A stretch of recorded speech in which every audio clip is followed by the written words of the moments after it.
பார்க்குறதே 100 பேர். என்ன செய்கிற, தாய்மொழி அப்பயத்தை தவிர்த்துக்காமல் போட்டு தான் ஆகணும். அஸ்ஸலாமு அலைக்கும் வரஹ்மத்துல்லாஹி வபரகாத்துஹு. அன்பான அனைத்து உறவுகளுக்கும் இனிய மதிய வணக்கம். கட்டுக்கட்டாக காசு மட்டும்தான் காட்டுறீங்களே, மேட்ரு என்னன்னு சொல்லவா? சார், நான் இதை வாய்ஸை ப்ளே பண்ணுறேன், சரியா? ஃபுல்லாக கேட்குறீங்களா? அப்போ உள்ளுக்கு வந்துட்டு இந்த நேரத்தோட வணக்கம். நான் உங்களெல்லாம் மறக்கலை. என்னன்னு கேட்டால், நேற்று அவனுக்குள்ள வீடியோ போடாமல் விடாமல் போச்சுன்னு கேட்டால், நம்ம இது அகமதியில் அந்த பில்டிங் எரிஞ்சிச்சேமா போன சனிக்கிழமைக்கு, முதல் சனிக்கிழமை, இந்த ஒரு கிழமைக்கு முன்னாடி எரிஞ்சு அந்த பொடிங்க. வணக்கம். இது ஹாவேலியில் இருக்கேன்னா, அங்கத்தான் 3ல் அமாலா சென்டரில், அங்கே தான் நிறைய பேர் தங்கியிருக்கேன். ஸ்ரீலங்கா, பிலிப்பீனி, ஒரே நிறைய பேர் இந்தியா, அப்படி இப்படின்னு ரூமெல்லாம் இருக்குது. ரூமெல்லாம் ஒரு பிரச்சனையும் இல்லை. இங்கே தான் தங்கியிருக்கிறேன். இங்கே எந்த ஏதாவது என்ன பிரச்சனை உள்ளாக்கள்லாம் இங்கே தங்க வசதி இல்லாதாக்கள் இங்கே தான் கொண்டாந்து போட்டிருக்காங்க. அமலாவில் இருந்து, எம்பசிலேருந்து அமலாவுக்கு வந்து, அமலாவிலேருந்து இங்கே கொண்டாந்து போடுறாங்க. நாளைக்கு காலையில் 9-10 மணிக்கு நான் வெளியாயிருவேன் அப்படின்னு சொல்லிட்டு என்கிட்ட இதுக்குள்ளே இருக்கல. அது ஊருக்கு வந்துட்டேன். நான் ஒரு பிரச்சனையும் இல்லை. வந்து ஃபோனெல்லாம் சிம்மெல்லாம் மாற்ற வேண்டியதாச்சு, அதனால தான் போட முடியல. நான் 17ஆம் தேதி வந்துட்டேன்னா, இன்னும் பிரச்சனை, நல்லபடியோடு வந்துட்டேன். முதல்ல உங்களுக்கு நன்றி. எனக்கு போனஸ் கிடைச்சிட்டுது, 2 மாதம் போனஸ் கிடைச்சிட்டுது. வேண்டியாச்சு, ஒரு மாதிரி வந்தாச்சு. ஆனால் அதுக்குள்ளே இப்போ 1 மாதமா சரியான கஷ்டப்பட்டு போயிட்டேன். உங்களுக்கு தெரியும், என்ன டீட்டெயிலாம் உங்களுக்கு சொல்லியிருந்தேன். ஆனால் கொஞ்சம் பொறுமையாக இருந்து எம்பசிக்கு அறிவிச்சு அப்படி இப்படின்னு ஒரு மாதிரி எடுத்து கொடுத்தாங்க. எம்பசிக்கு முக்கியமாக நன்றி சொல்லணும். சரியாக 1 மாதம் கம்ப்ளைண்ட் பண்ணி, சரி 1 மாதத்துல சரியாக கோல் அடித்தாங்க. அமலாவுக்கு வர சொல்லி எம்பசிக்கு. அப்புறம் அங்கே கூட்டி போயிட்டு அங்கனைக்கிலே காசெல்லாம் கொடுத்துட்டு, டிக்கெட் எல்லாம் எல்லாமே அங்கனே கொடுத்துட்டு, உடுப்பெல்லாம் அங்கனைக்கிலே இறக்கி போட்டு, வீட்டுக்கெல்லாம் நீ வரக்கூடாது, நீ போயிரு அப்படின்ட்டு அங்கனைக்கிலே விட்டுட்டு வந்துட்டா வீட்டுக்கு கொய்த்தி. அப்புறம் என்னைய கொண்டு போயிட்டு இதில் போட்டிருந்தாங்க, இதில் அமலா சென்டரில். அடுத்து வியாழக்கிழமை 1 மணிக்கு போனேன்னா, வெள்ளிக்கிழமை காலையில் 9:30 மணிக்கு அங்கே சொல்லி ஒப்பமெல்லாம் வச்சு அங்கே போனேக்கு நினச்ச மாதிரி வரையலாது. ரூல்ஸ் கொஞ்சம் இருக்குது. இங்கேருந்து போகக்கூடிய ரூல்ஸ் இருக்குது, வெளியில் வரவும் ரூல்ஸ் இருக்குது. அந்த ரூல்ஸ் படி தான் வரலாம். சும்மா நினச்ச மாதிரி டைமுக்கெல்லாம் வரையலாது. இப்போ என்னைய 9:30 மணிக்கு அனுப்பலை. என்ன 7:30 தானே ஃப்ளைட் இருக்குது, நீ 9:00 மணிக்கு போகிற அப்படின்ட்டு. அப்போ நான் சொன்னேன், முடி வெட்டணும், கார்கோவில் சாமான் கொஞ்சம் கூடி போட்டுது, கார்கோ போடணும் அப்படின்னு சொன்னேன். அப்புறம் கொய்த்தி பாபா அங்கே முதிர் மாதிரி ஒருத்தர் இருக்காரு, அவர் தான் சரி போ ஓகே அப்படின்னு. அப்புறம் சரியாக நான் 9:30 வெளியாகி 10 மணிக்கெல்லாம் வந்துட்டேன் கோயிலுக்கு, பரவானியாவுக்கு வந்து. அந்த சாமான்லாம் கூடி போயிட்டுது. அல்ஜசீரா அதுதான் போட்டிருந்தா. அல்ஜசீரா வந்து கரெக்டாக 30 கிலோ கொண்டு வந்தால் நல்லது.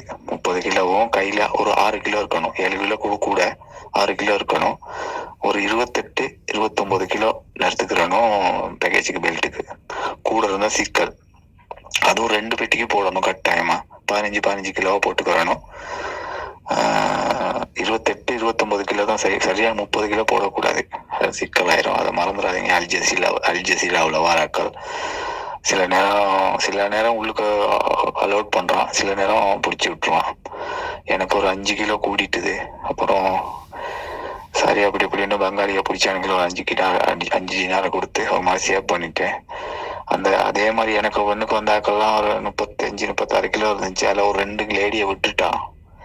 மத்தாக்களை பிடிச்சான். ஒரு ஆளை பார்த்து விடுறான்னு கேட்டா, இதுலேருந்து வந்தேன்னு சொல்லிட்டா, இதில் அமலா சென்டர்லேருந்து தான் வரேன், என்கிட்ட காசு இல்லை அப்படின்ட்டு. இப்போ அதனால விட்டா இல்லை, அந்த மாதிரி இல்லை. இப்போ அதனால சரியாக எப்போவுமே அல்ஜசீராவில் போட்டால் 2 பார்சலாக பிரிச்சுக்கிறணும். அதுக்கு கட்டாயமாக இப்போ பிரிச்சுக்கிறணும். 15 கிலோவா, 1 கிலோ 15, 1 கிலோ 14 பிரித்து எடுத்துக்கிறணும். ஒரே பெட்டியில் போட்டு கொண்டு வருவேன் நான், யாருமே சிக்கலாயிரும்.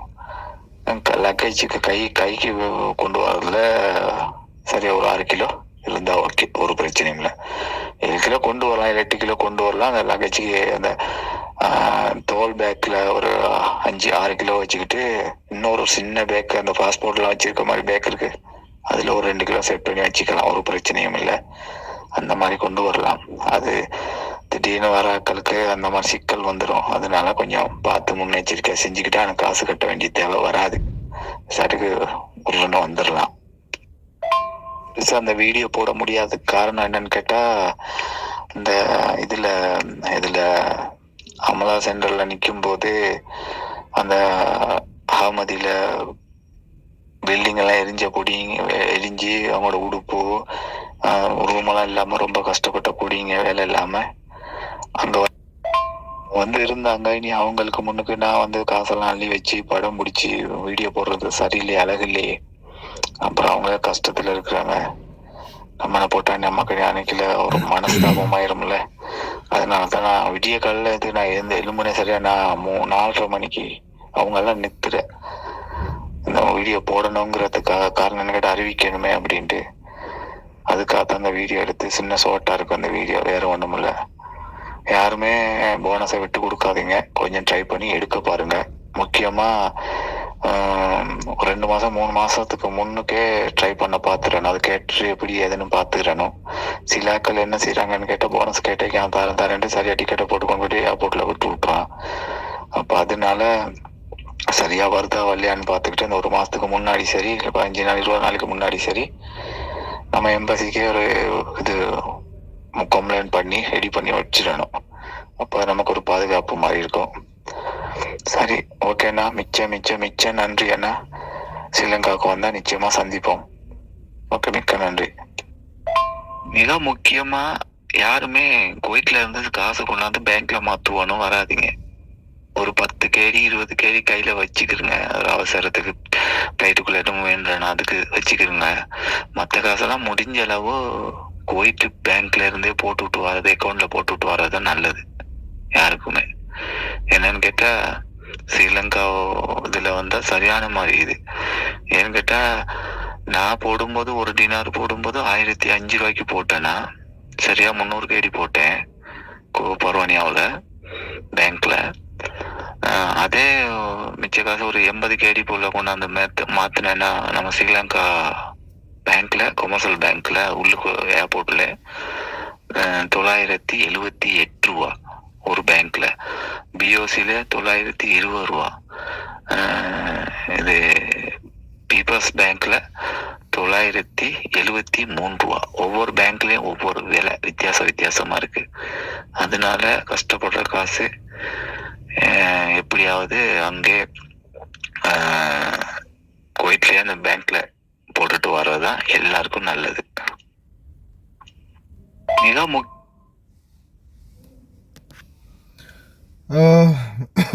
மெசேஜ் ஃபுல்லாக கேட்டிருப்பீங்கன்னு நினைக்கிறேன்.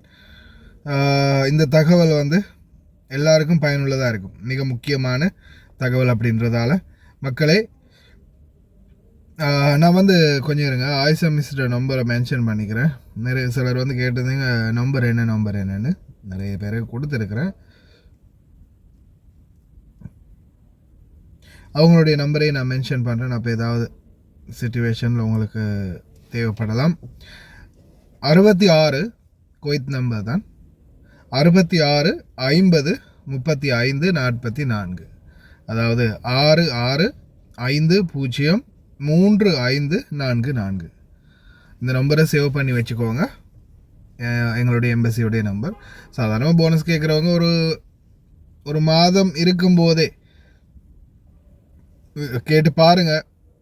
தரமாட்டேன் அப்படின்ற மாதிரி சொன்னாங்கன்னா நீங்கள் எதுக்கும் அமலா மன்சிலியாவுக்கு ஒரு லெட்டர் ஒன்று போடுறது நல்லது. ஏன்னா இந்த மனோ சகோதரருக்கு முதல்ல நன்றி. தயவு செய்து எல்லாருமே அவருடைய வாய்ஸை நீங்கள் நல்லா இதாக கேட்கலைன்னா மறுபடியும் கேளுங்க. நிறைய அவருக்கு நடந்த இன்சிடெண்ட்கள், நிறைய விடயங்களை அவர் எத்தி வச்சிருக்கிறாரு. உண்மைக்குமே ரொம்ப நன்றி. அதே மாதிரி அவர் பார்த்திங்கன்னா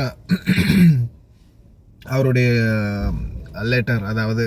லெட்டர் ஒன்றும் டைப் பண்ணி எழுதி அவருக்கு உங்களால் முடிஞ்ச மொழி, சிங்களமோ தமிழோ ஆங்கிலமோ முடிஞ்ச மொழியில் லெட்டர் ஒன்று டைப் பண்ணி நீங்கள் ஆயிஷா மிஸ்ஸுக்கு போட்டிங்கன்னா நிச்சயமாக அவங்க அதை அமாலாக்கு ரெஃபர் பண்ணுவாங்க. எல்லாத்துக்கும் முதல்ல நீங்கள் கஃபீல்கிட்ட கேட்டு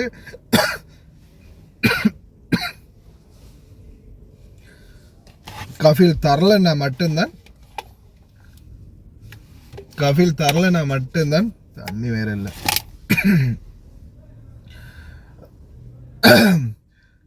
அவங்க கஃபீல் உங்களுக்கு காசு தார மாதிரியான ஒரு முடிவு கூட இல்லை, அப்படியெல்லாம் இல்லை, எதுவும் இல்லை அப்படின்னு உங்களோட சண்டைக்கு வர மாதிரி இருந்தாங்கன்னா நிச்சயமாக நீங்கள் வந்து இன்ஃபார்ம் பண்ணிக்கிறது நல்லது. மழை மனசிலையாக ரொம்ப கவனம். அதே மாதிரி ஏர்போர்ட் விஷயத்தை மறந்துடாதீங்க.